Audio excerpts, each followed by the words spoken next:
სააღდგომო ეპისტოლე უწმინდესისა და უნეტარესის სრულიად საქართველოს კათოლიკოს პატრიარქის ილია მეორეს. ყოვლად სამღვდელო მღვდელმთავარნო, მოძღვარნო, დიაკონნო, ბერმონოზონნო, ყოველნო ერთგულნო და თავდადებულნო შვილნო საქართველოს მართლმადიდებელი ეკლესიისა, საქართველოს მკვიდრნო და დროებით სამშობლოს გარეთ მცხოვრებნო თანამემამულენო. მას ადიდეთ ღმერთი თქვენი სხეულით და სულით, რომელნიც არიან ღმრთისა. ლხენით ვილხენ უფალში და ხარობს ჩემი სული ჩემს ღმერთში, რადგან შემმოსა ხსნის სამოსელით. დღეს აღდგომისა დღეას გამბრწყინდებოდეთ აწერნო. უფალი, რომელიც მიეცა ჩვენი ცოდვებისათვის, აღსდგა ჩვენს განსამართლებლად და სიკვდილიცა მოკლულ იქნა მის მიერ. გიხაროდეთ. ქრისტე აღდგა. სად არის სიკვდილო საწერტელი შენი? ქრისტე აღდგა. სად არის ჯოჯოხეთო ძლევაი შენი? აღდგა ქრისტე და დაირღვიე შენ. აღდგა ქრისტე და დაეცნე ნეშმაკნი. აღდგა ქრისტე და ცხოვრება მოქალაქობს. როგორც პავლე მოციქული ამბობს, ცოტას თუ ვინმე შეუძლია სიცოცხლის გაწირვა მართალთათვის, ქრისტემ კი თავი დადო ჩვენთვის, რომელნიც ვიყავით უცხონი, მტრები და მოწინააღმდეგეები მისთვის. და რატომ ვიყავით მტრები და უცხონი?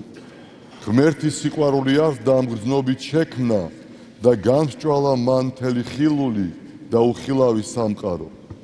ღვთაებრივი სიყვარული ვლინდება სხვისთვის მსახურებაში, სიკეთეში, სიმართლეში, მშვიდობაში, სიწმინდეში, მოწყალებაში, სიხარულში.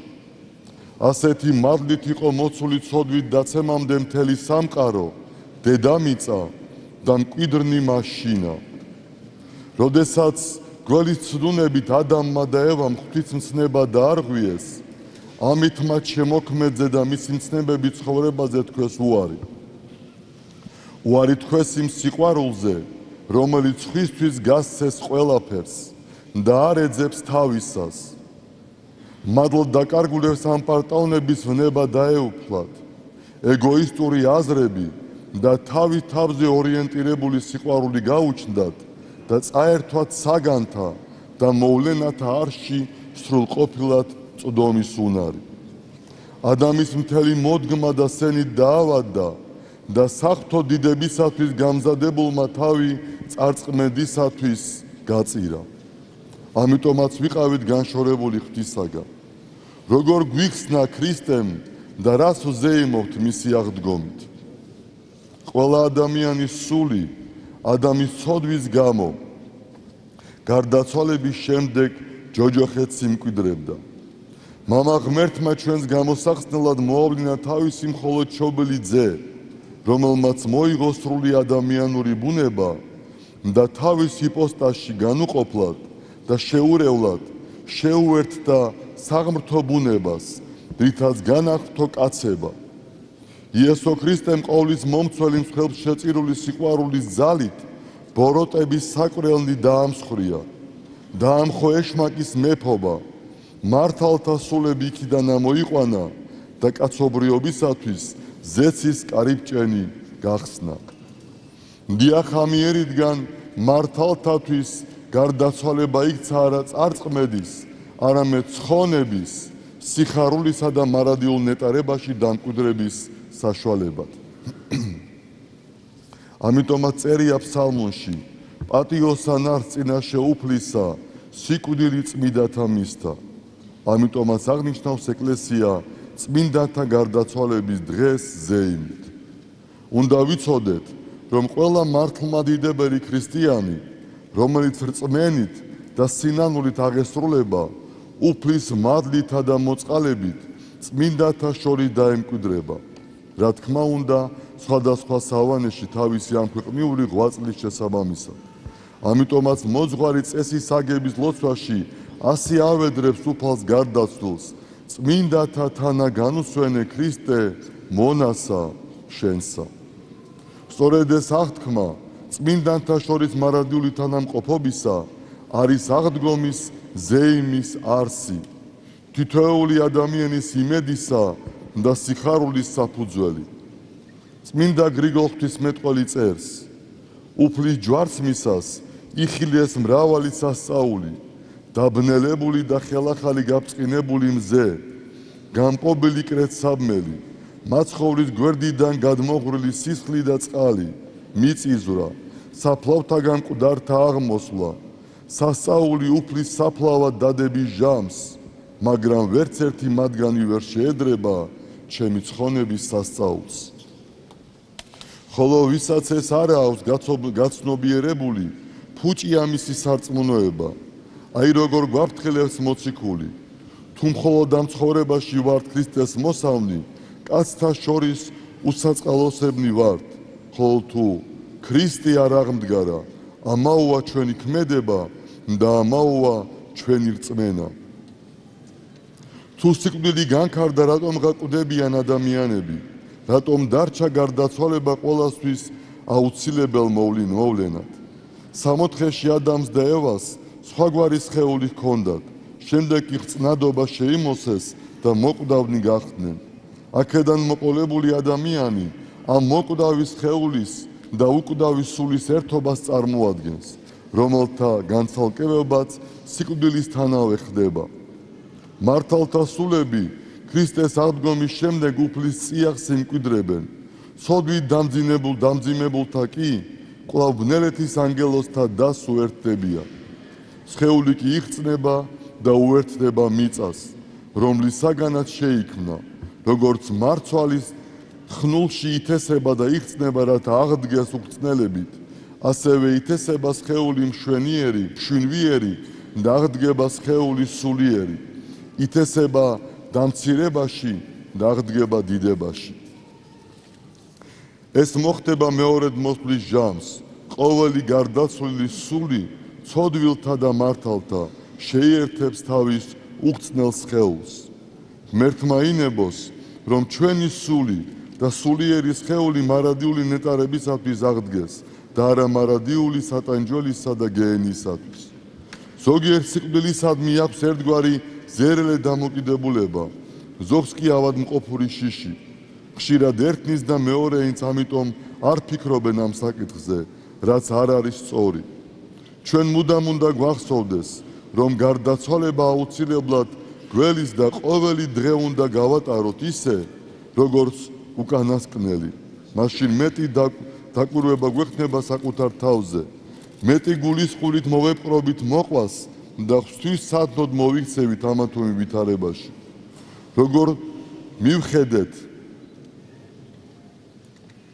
როგორ მივხვდეთ რა არის მართებული ქმედება? მთავარი ორიენტირი ჩვენთვის უნდა იყოს მაცხოვარი, რომლის მიერაც განგვეცხადა ადამიანის სიდიადე. უნდა ვიცოდეთ ისიც, რომ ყოველ ჩვენგან ზიარების მადლით შეუძლია ძალისამებრ თავისა დაიტიოს იგი და შეუერთდეს მას, რათა განიღმრთოს და მიაღწიოს იმ სისრულეს, რომლისთვისაა მოწოდებული. თუმცა ეს შეერთება ვერ შედგება, თუ არ მოხდა პიროვნული შეხვედრა მაცხოვართან, შეხვედრა ცოცხალ ღმერთთან. ეს არის ყველაზე დიდებული ჟამი ადამიანის სამქვეყნიურ ცხოვრებაში. ეს არის ჭეშმარიტ სიყვარულთან დაბრუნების და მისით აღწევების საოცარი განცდა, რომელიც სრულიად გარდაქმნის ჩვენ შინაგან სამყაროს და მადლით აღავსებს სულს.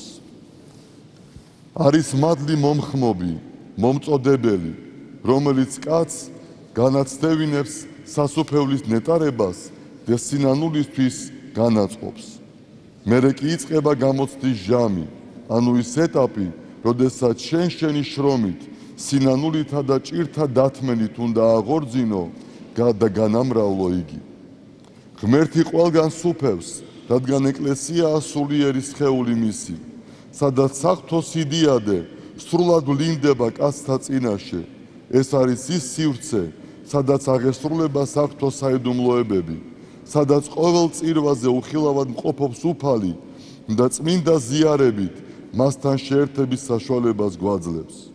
მაგრამ ღმერთთან კავშირი ორხმრივი მოვლენაა. შენ ვერ პოვებ უფალს, თუ არ შეიცანი იგი, თუ არ აღივსე ღვთის მსგავსი უშურველი სიყვარულით. ასეთი სიყვარულის უნარი ადამიანს აქვს და იგი ვლინდება მაგ შვილების, მშობლების, მეუღლის, დედმამის შვილების, მეგობრების და ახლობლებისადმი უსაზღვროს სიყვარულსა და საჭირო შემთხვევაში თავგანწირვაშიც. ამგვარი სიყვარული პირველ რიგში უნდა შევიყვაროთ იესო ქრისტე, რომლის საგანაც მოგვეცა ყველაფერი, აბსოლუტურად ყველაფერი. ეს კი ნიშნავს იმას, რომ მასზე წინ არ უნდა დავაყენოთ არავინ და არაფერი. ეს არის ყოვლად აუცილებელი პირობა ჩვენი გადარჩენისა. წინააღმდეგ შემთხვევაში დიდი შეცდომებისა და არასწორი აზროვნებისაგან არაფერი დაგვიცავს. ხოლო ვისაც ამგვარი განცდა და ცოცხალი სარწმუნოება არ აქვს, მისთვის საეკლესიო მსახურება, უფლის სწავლანი და საიდუმლოებები გაუბრალოებულია, მხოლოდ რიტუალია და სიღრმისეულ ალთას მოკლებული სიტყვები. ამ მდგომარეობაში შეიძლება იყოს როგორც მრევლის წევრი, ისე სასულიერო პირი. ამგვარი ადამიანის აღსარება და სინანული არა გულწრფელია, შედეგი უღირსი, ზიარება და სულის გაუხეშება. ეს არის ნელთბილი სარწმუნოება, რომელიც მეტად საშიშია და მიუღებელი ღვთისათვის. სინანულს ბერძნულად მეტანია ჰქვია, რაც სიტყვით თარგმანში გონების შეცვლას ნიშნავს. აი ეს უნდა მოხდეს ჩვენში, მაგრამ ამას კი ვერ მივაღწევთ, თუ მუდმივად არ ვაკვირდებით საკუთარ თავს. თუ აღსარებიდან აღსარებამდე ჩვენში უკეთესობისაკენ მცირედი ცვლილება მაინც არ ხდება, თუ ცოდვას არ უპირისპირდებით და არ ვებრძვით.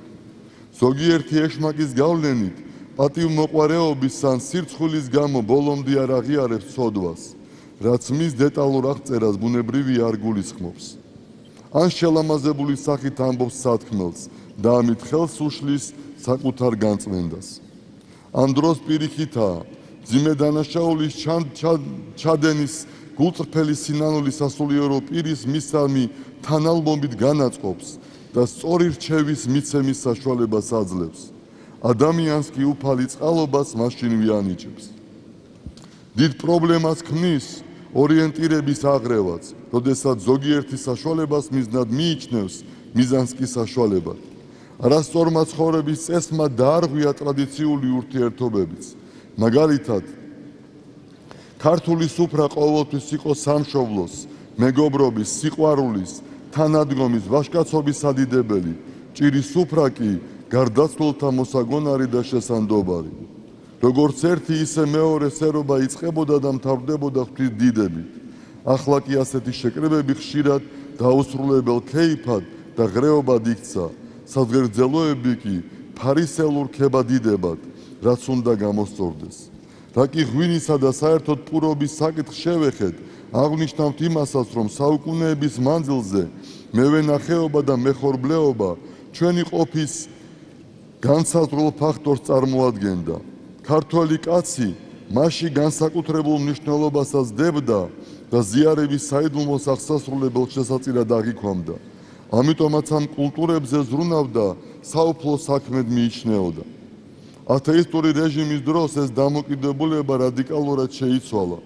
უნიკალური ქართული ხორბლის და სავენახე, განსაკუთრებით დასავლეთ საქართველოს და მესხეთ ჯავახეთში ჯიშები ზოგი მთლიანად, ზოგი ნაწილობრივ განადგურდა და მათი ადგილი ჰიბრიდულმა ნაკლებად შრომატევადმა ჯიშებმა დაიკავა.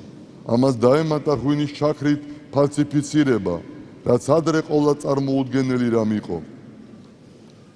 ასე შეილახა და გაუბრალოდა საკრალური დატვირთვის მქონე ვენახისა და ხორბლის მნიშვნელობა. საჭიროა შევიცვალოთ დამოკიდებულება და სწორ ორიენტირებს დავუბრუნდეთ. მადლობა ღმერთს, დღეს მდგომარეობა უკეთესობისაკენ იცვლება და ამაში გულანთებული უანგარო ადამიანების დიდი ღვაწლია ჩადებული.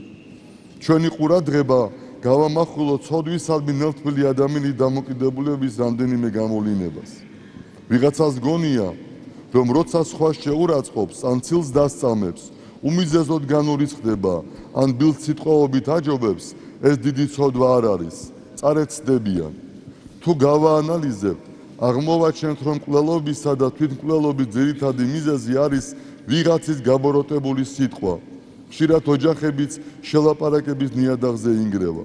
უხეში სიტყვის გამოყენების პრაქტიკამ ჩვეულებრივი ხასიათი მიიღო პოლიტიკურ და საზოგადოებრივ ურთიერთობებში, მასმედიაში. სიტყვა უდიდესი ძალაა, ღმერთი არის სიტყვა, ხოლო ავის სიტყვა ეშმაკისეული გამოვლინებაა. თითოეული ჩვენი ნათქვამი ბუნებრივად დაგვიბრუნდება. შეგახსენეთ მაცხოვრის დარიგებას, მე გეუბნევით თქვენ, ვინც უმიზეზოდ ურიცხდება თავის ძმას, სამართალში უნდა მიეცეს, ხოლო ვინც ეტყვის თავის ძმას, უგუნურო. სინედრიონის სამჟაროს უნდა წარედგინოს. ვინც ეტყვის თავის ძმას, შლეგო, ცოფო, უსინდისო, ცეცხლის გეენიაში უნდა ჩავარდეს. იაკობ მოციქული გვაფრთხილებს, პატარა ცეცხლი რამხელა ტყეს ბუგავს, ენა ცეცხლია, სიცრუის სამკაული, ენას ისეთი ადგილი უჭირავს ჩვენ სასოთა შორის, ბილწავს ცელს სხეულს და ცეცხლად აღწევს სიცოცხლის ჩარს. ამიტომაც მეტყველებისას ყველა დიდი სიფრთხილე და დაკვირვება გვმართებს. შევეხები მეტად საშიშ და სერიოზულ პრობლემას, სათამაშო ბიზნესს. ეს საქმიანობა მართალია ბიუჯეტისთვის ალბათ მომგებიანია, მაგრამ იგი იმდენად უარყოფითი მოვლენაა, რომ ბევრ ქვეყანაში საერთოდ აკრძალულია. ჩვენთან კი მას ბოლო დროს ინტერნეტ სამორინეც კი დაემატა. თუ ჩვეულებრივ სამორინეში ასაკს ყურადღებას აქცევენ და გარკვეული თანხის ქონა აუცილებელია, ინტერნეტ სივრცეში ეს შეზღუდვა არ არსებობს. ადამიანები, განსაკუთრებით ახალგაზრდები, რომელთაც ისედაც მცირე ფინანსები აქვთ, ცდუნებას ვერ უმკლავდებიან და დიდ ვალში და დიდ პრობლემებში ვარდებიან. კატასტროფულად იზრდება მათი რიცხვი, რომელიც მიჯაჭვულნი გახდნენ ამ საცდურზე. ბევრმა ქონება დაკარგა, მრავალი ოჯახი დაინგრა, ზოგმა თავიც მოიკლა. ფიქრობ, ხელისუფლებამ თავისი სიტყვა უნდა თქვას ამ მიმართულებით და შესაძლებლობისამებრ დაიცვათ ქვეყნის აზმყო და მომავალი. აქამდე იმის შესახებ ვისაუბრეთ, რომელთაც ღმერთის არსებობას წამთ, რაც შეეხება ურწმუნოდ, ადრეს მithქვამს და კვალ ვიმეორებ, რომ მატერიალურ ტექნიკურმა წინსვლამ და სულიერ განვითარებაზე ნაკლებმა ზრუნვამ დიდად შეუწყო ხელი ადამიანში ამპარტავნებისა, აღზევებისა და ათეისტური ცხოვრების ჩამოყალიბებას. იმ აზრის განმტკიცებას თითქოს მისთვის საიდუმლო აღარ არსებობს, რომ თვითონ შეუძლია ყველაფერი მართოს და განაგოს, მაგრამ უღმერთო კაცმა დღემდე ვერ იპოვა უმთავრესი, სიცოცხლის საზრისი და ვერც სიკვდილის საიდუმლო მოხსნა. აქედან გამომდინარე, ცუდი და კარგი, ცოდვა და მადლი, მისთვის ფარდობითი და პირობითი ცნებები გახდა. ამიტომაც ასე მოაზროვნეს საზოგადოება ადვილად მივიდა ცოდვის და გაუკუღმართებული ურთიერთობების დაკანონებამდე. მართლაც თუ არ არსებობს ღმერთი, რა თქმა უნდა არ არსებობს არაფერი მიუღებელი. არ არსებობს არანაირი სულიერი მიზანი, რომლისკენაც იგი უნდა ისწრაფოდეს, ანუ სიცოცხლეს ფაქტობრივად არ აქვს აზრი. რჩება მხოლოდ წარმავალი მიწიერი ყოფა და ამქვეყნიური ვნებები, სიმდიდრითა და პატივით მიღებული დროებითი სიამონება, რომლის შემდეგ სასო წარკვეთა და დეგრადაცია და სასრული კი არარაობა. თუმცა უნდა ითქვას, რომ ქვეცნობიერად ყველა მორწმუნემას და ურწმუნომაც მეტნაკლებად იცის, რომ სიკვდილის შემდეგ სიცოცხლე მაინც გრძელდება. ამას იგი გრძნობს იმ წარუშლელი ღვთიური ნაპერწკლით, რომელიც თითოეულ ჩვენგანშია ჩადებული შემოქმედისგან და რომლის საშუალებითაც სიცოცხლის უკანასკნელ წამამდე რჩება შესაძლებლობა სინანულის, მოქცევის და ღმერთთან შერიგების. გავიხსენოთ ავაზაკი, რომელმაც სულიერი ფერისცვალება სიკვდილის წინ ჯვარზე გაკრულმა განიცადა და მაშინვე ღირსი გახდა პირველი შესულიყო სასუფეველში. ჩვენ ცხოვრობთ რელიგიური აზროვნებებისა და იდეოლოგიების ზეობის ეპოქაში.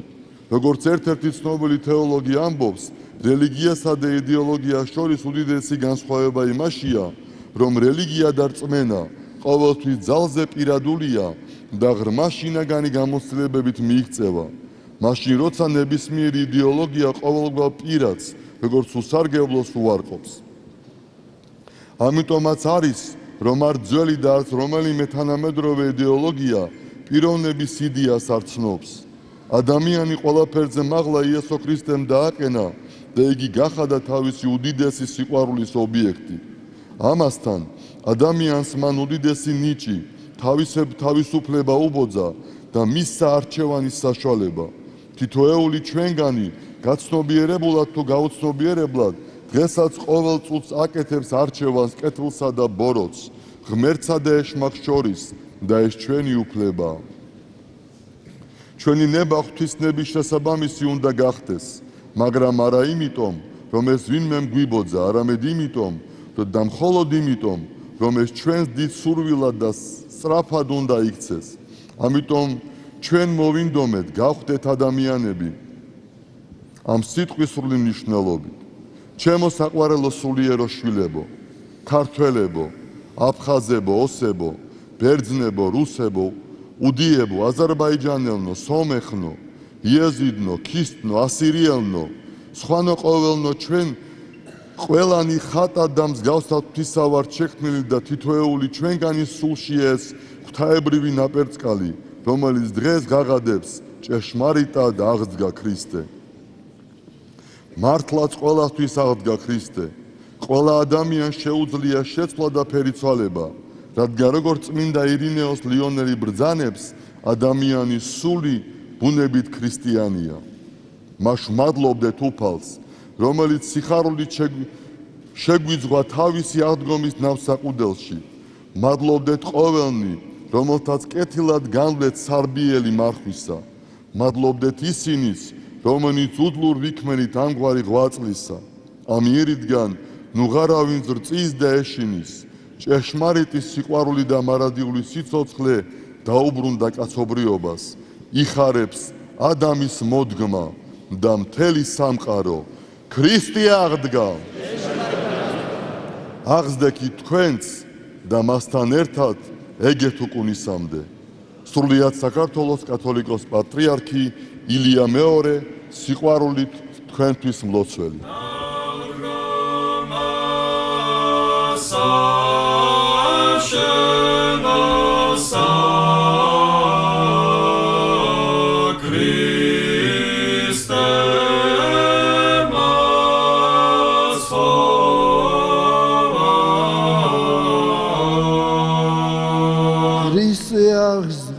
ჭეშმარიტად აღდგა. ქრისტე აღსდგა. ჭეშმარიტად აღდგა. ქრისტე აღსდგა. ჭეშმარიტად აღდგა. დიდება და მადლობა უფალს მისი დიდი წყალობისათვის. დღევანდელი დღე პირველი დღეა, როცა დაწესდა მადლიერების დღე. ჩვენ ვმადლობთ უფალს მისი დიდი წყალობისათვის, მისი კურთხევისათვის, იმ დიდი წყალობისა, რომელიც საუკუნეების მანძილზე მოევლინება საქართველოს. ჩვენ დღესასწაულობთ უდიდეს დღესასწაულს, აღდგომას ქრისტესი. ეს არის დღესასწაულთა უპირველესი დღესასწაული. აღდგომა ქრისტესი ეს არის გამარჯვება სიცოცხლისა სიკვდილზე და ჩვენ შევთხოვთ უფალს, რომ უფალმა არ მოაკლა საქართველოს მშვიდობა, სიხარული, სიყვარული და მადლი ღვთისა, მადლი, რომელიც ამოგვიყვანს ჩვენ იმ სიბნელისაგან, რომელშიც არაერთხელ ჩავარდნილა საქართველო. თქვენ დღეს დაგირიგდებათ ეპისტოლე და იქ კიდევ წაიკითხავთ. გახარებული და დაოცვილი იყავით. დღეს 6 საათზე, საღამოს 6 საათზე შესრულდება სამადლობელო პარაკლისი წმინდა სამების ეკლესიაში, ტაძარში. კიდევ ერთხელ გილოცავთ ამ დიდებულ დღესასწაულს, იხარეთ ორსავე სოფელსა შიდა. ამინ. ჩვენის დღეგრძელობით, წინამძღოლობით და ქრისტე აღზრდა. ჭეშმარიტად გაიხარეთ.